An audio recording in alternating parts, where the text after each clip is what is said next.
কায়েম করতে হলে আমাদেরকে নবী সাল্লাল্লাহু আলাইহি ওয়াসাল্লাম এবং সাহাবীদের মতো বিচক্ষণতার পরিচয় দিতে হবে। আল্লাহ পাক আমাদের তৌফিক দান করেন। প্রথম একটা বিষয় আমাদেরকে বুঝতে হবে যেহেতু এখানে তরুণ ভাইরা বেশি, এই জন্য এখান থেকে আলোচনা করছি। সূরাতুজ জারিয়াত আপনি খুলবেন বাসায় গিয়ে, সূরাতুজ জারিয়াত এর 56 নম্বর আয়াতে গিয়ে দেখবেন আল্লাহ রাব্বুল আলামিন বলেছেন, ওয়া মা খালাকতুল জিন্না ওয়াল ইনসা ইল্লা লিয়াবুদুন। আমি জিন আর মানব জাতিকে শুধুমাত্র আমার ইবাদত করার জন্য সৃষ্টি করেছি। আমরা পৃথিবীতে গরু ছাগল হাঁস মুরগির মতো জীবনযাপন করার জন্য আসি নাই। আল্লাহ রাব্বুল আলামিন এই আয়াতে আমাদেরকে স্পষ্ট করে দিলেন আমাদের সৃষ্টির উদ্দেশ্যটা কি। আমাদেরকে আল্লাহ রাব্বুল আলামিন সৃষ্টি করেছেন শুধুমাত্র তার ইবাদত করার জন্য, অন্য কোনো কারণে নয়। এই আয়াতটাকে যদি সামনে রাখেন আর আমাদের দৈনন্দিন চলাফেরাগুলো যদি সামনে রাখেন, দেখবেন আমরা এই একটা আদেশ মানতে পারছি না।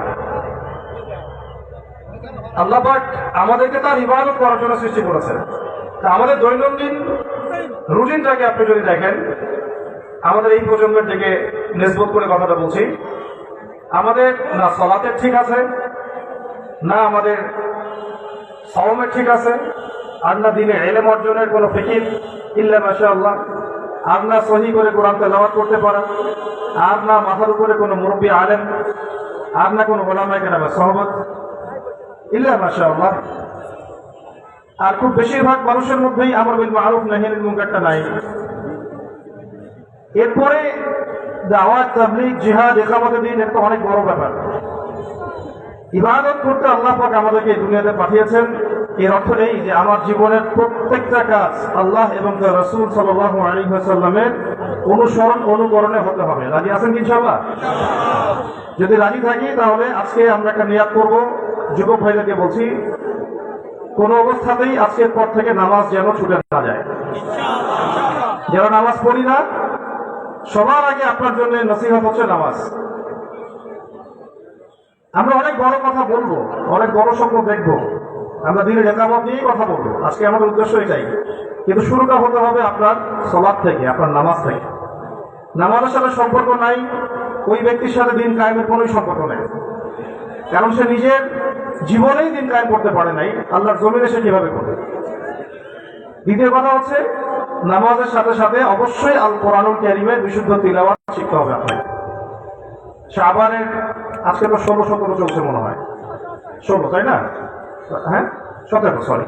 তো হ্যাঁ 16 কেন? রমাদান সামনে, মানে রমাদান মানেই হচ্ছে কোরআন।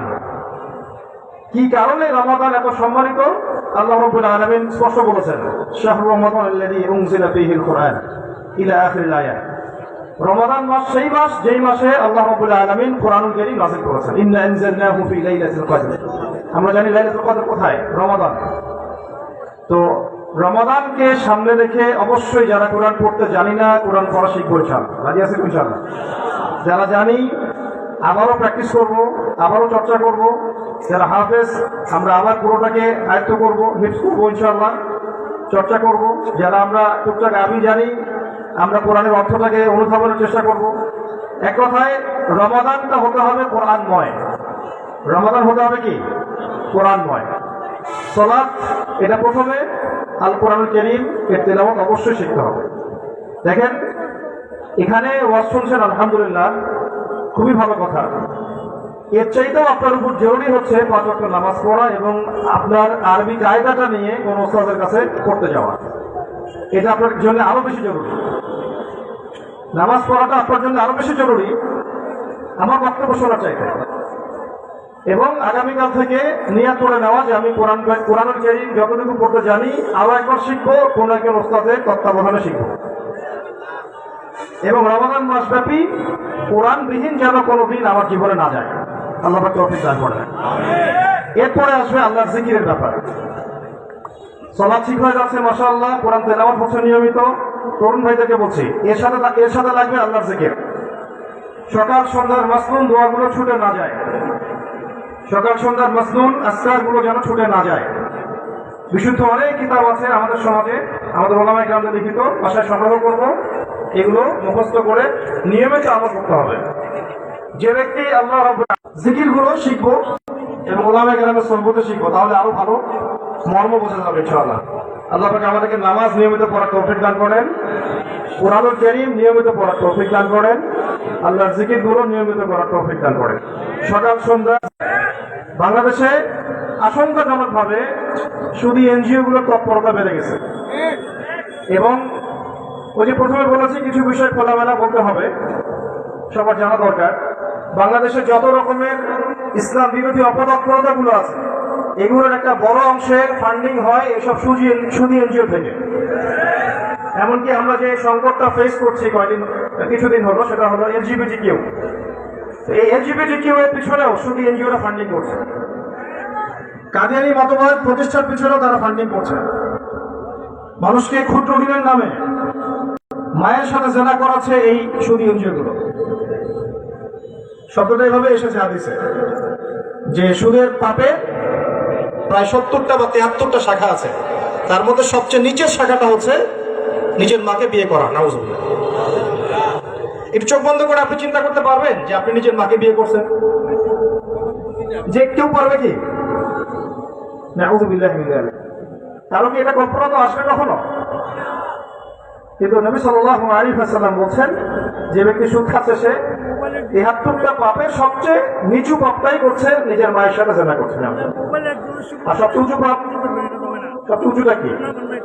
সূরা বাকারায় আছে। হ্যাঁ, আল্লাহ এবং তার রাসূলের সাথে সে যুদ্ধের ঘোষণা করেছে। আল্লাহ এবং তার রাসূলের সাথে যুদ্ধ করবে আবু জেহেল, আবু লাহাব, উতবা, শাইবা। তো আমরা তো তাহলে এই যুগের আবু জেহেল হয়ে গেলাম। আমরা তাহলে এই যুগের আবু জেহেল, আবু লাহাব, উতবা, শাইবা হয়ে যাচ্ছে। নাউজুবিল্লাহ। আমাদের উচিত ছিল আল্লাহ এবং তার রাসূলের পক্ষে যুদ্ধ করা। আমরা সুদের মধ্য দিয়ে আল্লাহ এবং তার রাসূলের বিপক্ষে যুদ্ধ করছি। কিন্তু আমাদের কথা নয়। আল্লাহ পাক সূরা বাকারায় বলেছেন, ইয়া আইয়ুহাল্লাযীনা আমানু ইত্তাকুল্লাহা ওয়া যারু মা বাকিয়া মিনার রিবা ইন কুনতুম মুমিনিন। আমাদের পুরো ব্যাংকিং সিস্টেম সুদভিত্তিক, পুরো বিশ্বের অর্থনৈতিক ব্যবস্থা সুদভিত্তিক। আমরা ফিকির করছি ক্ষুদ্র পরিসরে, কিন্তু বড় পরিসরে আমাদের সবাইকে সুদখোর বানানো হচ্ছে। সুদের টাকা খেয়ে কতটুকু ইবাদত কবুল হবে এটার মাসালা আপনারাই জানেন ভালো। এখন কথা হচ্ছে, রাষ্ট্রীয় পর্যায় থেকে সুদ যদি দূর না করতে পারি, ব্যক্তি পর্যায়ে দিয়েছেন যে ইসলাম শুধুমাত্র নামাজ, রোজা, হজ, জাকাত এগুলো না, রাষ্ট্রনীতি, দেশের আইন, দেশের সংবিধান, দেশের অর্থ ব্যবস্থা, দেশের ফাইন্যান্স, দেশের শিক্ষা ব্যবস্থা, সংস্কৃতি, এগুলোর মধ্যে ইসলামের কোনো প্রয়োজন নাই, এমনটা তারা বলে থাকে। আপনারা স্পষ্ট জেনে রাখবেন, এরকম আকীদা যদি কারো থাকে, এটা স্পষ্ট একটা কুফরি আকীদা, এবং এটাকে আমরা বলি তাগুতি আকীদা। অথচ তাগুতকে বর্জন করার সবক আমাদেরকে আগে দেওয়া হয়েছে। ঈমান আনার সাথে তাগুতকে বর্জনের এবং তাগুতের সাথে কুফরি করার সবক আল্লাহ পাক আমাদেরকে আগে দিয়েছেন। সূরা বাকারাতেই আছে, 256 নম্বর আয়াত পড়ে দেখবেন। সূরা বাকারা 256 নম্বর আয়াতগুলো, এগুলো মিলিয়ে দেখবেন বাসায় গিয়ে। 255 নম্বর আয়াত হচ্ছে আয়াতুল কুরসি। আয়াতুল কুরসি এর পরের আয়াতটা, লা ইকরাহা ফিদ্দীন। এইটা তো সংসদে আলোচনা হয়েছে, এই অংশটুকু, লা ইকরাহা ফিদ্দীন। আমাদের সংসদে কয়েকটা সূরার অংশ বিশেষের তাফসীর হয়েছে দীর্ঘদিন ধরে। তাফসীর তারা করেছেন যারা বুখারী মুসলিম পড়া তাদের শেষ ছিল আর কি। আমি নাম বললাম না, আপনারা তো বুঝে ফেলছেন। তারা এগুলো তাফসীর করেছে আর কি। একটা হচ্ছে লাকুম দীনুকুম ওয়ালিয়া দীনের তাফসীর, একটা হচ্ছে লা ইকরাহা ফিদ্দীনের তাফসীর। তো লাকুম দীনুকুম ওয়ালিয়া দীনের আগেও যে 5টা আয়াত আছে, আর ওইটারও যে শানে নজুল আছে, এটা কিন্তু সংসদে আলোচনা হয় নাই। লা ইকরাহা ফিদ্দীনের পরেও যে অনেক কিছু আছে, এটা সংসদে আলোচনা হয় নাই। দুটোই বলি আমি। এক হচ্ছে লা ইকরাহা ফিদ্দীন, আল্লাহ পাক এখানে বলছেন দ্বীনে কোনো জবরদস্তি নাই। আমরা কি কোনো অমুসলিমকে জোর করে ইসলাম কবুল করাই? কখনো করিয়েছে কেউ? ইতিহাসে কখনো হয়েছে কিনা?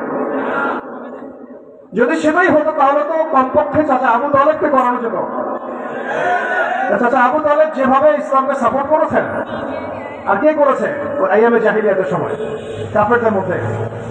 কেউ করে নাই, কেউ না। শুধুমাত্র শেষে দিকেই কালিমা পড়তে পারেন নাই, কালিমা পড়তে পারেন নাই, যার কারণে একটা হাদিসে এসেছে তাকে আগুনের জুতা পরিধান করানো হবে। নাউজুবিল্লাহ। এটা জাহান্নামের সবচেয়ে লঘু শাস্তি। এতে তার মগজ টকবক করে ফুটতে থাকবে। আল্লাহুম্মা আজিরনা মিনান নার।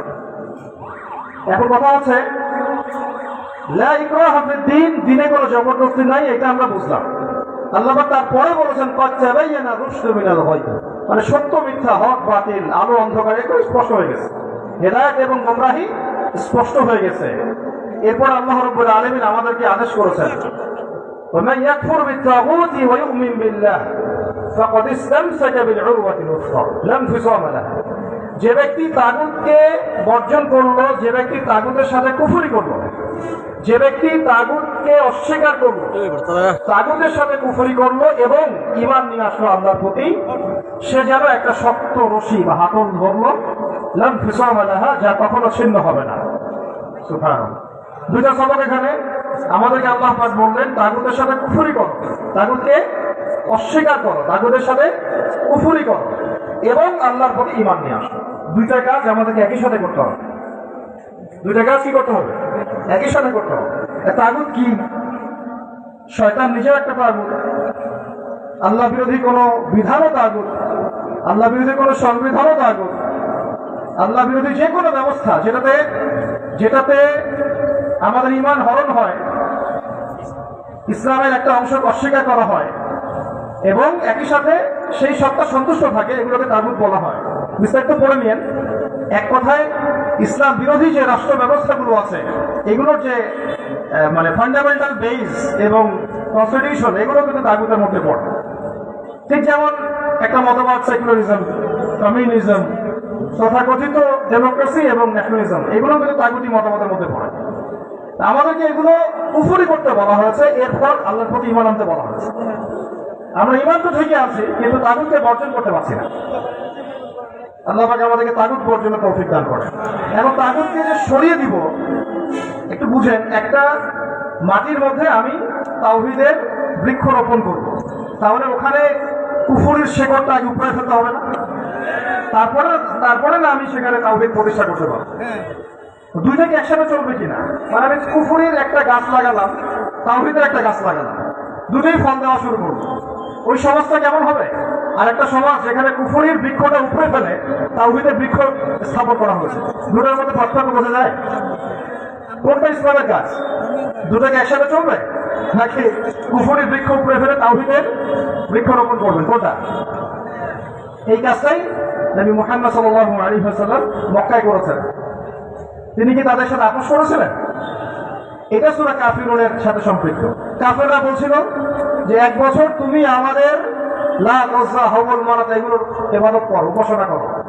মুহাম্মদ সাল্লাল্লাহু আলাইহি ওয়াসাল্লাম, তোমার সাথে তো আমাদের শত্রুতা নাই, তুমি আমাদের ঘরের ছেলে, তুমি একটা বছর আমাদের মূর্তিগুলো উপাসনা করো, নাউজুবিল্লাহ, এবং আমরা 1 বছর তোমার আল্লাহর ইবাদত করি। এগুলো বলছে আবু জেহেল, আবু লাহাব, উতবা, সাহেবা। অফারটা কেমন? এই অফারটা কেমন?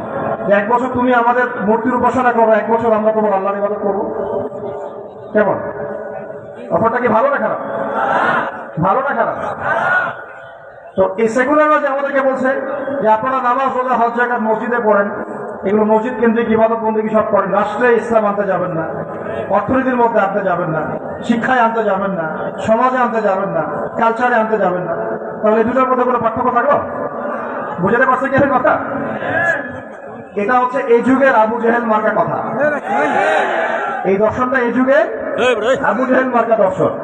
তখন আল্লাহ রাব্বুল আলামিন নাযিল করলেন, কুল ইয়া আইয়ুহাল কাফিরুন, হে নবী বলে দেন, হে কাফেররা শোনো, তোমরা লা আ'বুদু মা তা'বুদুন, আমি তার ইবাদত করি না যার ইবাদত তোমরা করো, ওয়ালা আনতুম আ'বিদুনা মা আ'বুদু, তোমরা তার ইবাদতকারী নও যার ইবাদত আমি করি, ওয়ালা আনা আ'বিদু মা আ'বাদতুম, এবং আমি তার ইবাদতকারী নই যার ইবাদত তোমরা করো। আরেকবার রিপিট করা হলো, ওয়ালা আনতুম আ'বিদুনা মা আ'বুদু লাকুম দীনুকুম ওয়ালিয়া দীন, তোমাদের দিন তোমাদের, আমার দিন আমার। এখানে আপনারা বলেন তো দেখি, এখানে কি কুফর শিরকের সাথে তাওহীদ এবং ঈমানের আপোষ করা হয়েছে না বিচ্ছিন্নতা ঘোষণা করা হয়েছে? এটা বোঝার জন্য কি আপনার মুফতি হওয়ার দরকার আছে? এমনি বুঝতে পারছেন। এই আয়াতটাকে দলিল হিসেবে নিয়ে আমাদেরকে মুসলিম প্রধান রাষ্ট্রে শেখানো হয়েছে ধর্ম শুধু থাকবে মসজিদের ভিতরে, সংসদে আসতে পারবে না, অর্থনীতির মধ্যে আসতে পারবে না, রাজনীতিতে আসতে পারবে না, শিক্ষায় আসতে পারবে না, সংস্কৃতির মধ্যে আনতে পারবেন না। এই যে একটা ন্যারেটিভ এবং এই যে একটা দ্বন্দ্ব সমাজের মধ্যে চলছে, এই দ্বন্দ্বের অবসান না হওয়া পর্যন্ত কিন্তু ইসলাম কায়েম করতে পারবে না। বুঝতে পারছি কথা? আমার ধারণা ছেলেরা বুঝতেছেন, ইয়াং ছেলেরা বুঝতেছেন, সমাজে দুইটা বিষয় একসাথে চলতে পারবে না। এটা ঠিক আছে, আমরা কারোর উপর জোর করে চাপাই দিব না, কিন্তু ইসলামী সমাজ বিনির্মাণ করতে হলে কুফরকে সাথে নিয়ে চলা যাবে না। এটা সত্য, ইসলামী রাষ্ট্র গঠিত হলে সেখানে অমুসলিমরা তাদের অধিকার পাবে, পূর্ণ মাত্রায় পাবে, এ নিয়ে কোনো সমস্যা নাই। ঠিক যেমন নবী সাল্লাল্লাহু আলাইহি ওয়াসাল্লাম যখন মদিনায় হিজরত করলেন তখন তিনি রাষ্ট্র গঠন করেন নাই? তাহলে সিরাতের মধ্যে রাষ্ট্র গঠনের হেদায়েত নাই? আছে নিশ্চয়ই। নবী সাল্লাল্লাহু আলাইহি ওয়াসাল্লাম রাষ্ট্র গঠন করলেন, সনদ করলেন, আনসার মুহাজিরদের মধ্যে ভ্রাতৃত্বের বন্ধন স্থাপন করলেন, মসজিদ নববী নির্মাণ করলেন, ইহুদিদের সাথে চুক্তি হলো, আস্তে আস্তে গাজওয়া শুরু হলো, সারিয়া শুরু হলো, দাওয়াতের সাথে এবার জিহাদও শুরু হলো। বলা হচ্ছে তার রাষ্ট্রেও তো অমুসলিমরা ছিল, ইহুদিরা ছিল, পৌত্তলিকরা ছিল, মুশরিকরা ছিল। তাদের কি অধিকার নষ্ট করা হয়েছিল? না। তারা কি কেউ বঞ্চিত হয়েছে? বরং আমরা শান্তিপূর্ণ সহাবস্থান করেছি। কিন্তু এটা কিন্তু আছে, কিন্তু যখন মদিনা রাষ্ট্রের সেই অমুসলিমরা মুসলিমদের সাথে গাদ্দারি করেছিল, মুসলিমদেরকে পিছন থেকে ছুরি মেরেছে, ঠিক যেমন বনু কাইনুকা, বনু নাজির, বনু কোরাইজা, এই তিনটা গোত্রই মুসলিমদের সাথে খেয়ানত করেছে, চুক্তি ভঙ্গ করেছে, কাফেরদের সাথে ঐক্যবদ্ধ হয়ে মুসলিমদের বিরুদ্ধে দাঁড়িয়েছিল। তখন একটা একটা করে অমুসলিম বসতিগুলোকে মদিনা থেকে উচ্ছেদ করা হয়েছে। ওই উচ্ছেদ থেকে অন্যায় হয়েছে? এই হলো ইসলামী রাষ্ট্র ব্যবস্থার মধ্যে মূলনীতি। ততক্ষণ পর্যন্ত শান্তিপূর্ণ সহাবস্থান চলবে যতক্ষণ পর্যন্ত না ওই মুসলিম রাষ্ট্রের অভ্যন্তরে বসবাসকারী অমুসলিমরা ইসলাম, আল্লাহ এবং তার রাসূলের বিরুদ্ধাচরণ না করছে। ইসলাম, আল্লাহ এবং তার রাসূল এবং রাষ্ট্রের বিরুদ্ধে কোন শত্রুকে সহযোগিতা না করছে, যতক্ষণ না তারা আমাদের পিঠে ছুরি রাখার লাভ হবে না। কারণ আপনি যতই তাদেরকে বন্ধু মনে করেন না কেন, এই পরাশক্তিরা কখন আমাদেরকে বন্ধু মনে করে না, কখনোই মনে করে না। এটা একটা ধোঁকা তারা আমাদেরকে দিয়ে রাখে। ইসরায়েল কখনোই কোন মুসলমানকে বন্ধু মনে করবে না, হ্যাঁ, সেই মুসলমানরা ব্যতীত যারা ওর পাচাটা কুত্তা, ওরা ব্যতীত কাউকে তারা বন্ধু মনে করবে না। ও কি আরবের অনেক মুনাফিকের সাথে আপোষ করে নাই? যারা ওর স্বার্থ রক্ষা করবে তাদের সাথে সে অবশ্যই বন্ধুত্ব করতে পারে, কিন্তু যেই মুসলিমরা হকের উপর দাঁড়িয়ে থাকবে, ইসলামের প্রতিষ্ঠার জন্য কাজ করবে, তাদের জুলুমের বিরুদ্ধে প্রতিবাদ করবে, তাদের সাথে কখনোই তারা বন্ধুত্বের আচরণ করবে না। খালাস। এই জায়নিস্ট মুভমেন্ট অর্থাৎ ইহুদি খ্রিস্টানদের যে ঐক্য, যেটা সারা বিশ্বকে শাসন করতে চায়, এরা কখনোই তাওহীদপন্থী মুসলমানদেরকে সহ্য করবে না, সহ্য করে নাই, আজও করে না, আগামীটাও করবে না, দাজ্জাল আসা আগ পর্যন্ত করবে না। এটা তো আস্তে আস্তে ওইদিকে যাবে, বিশ্ব কিন্তু আস্তে আস্তে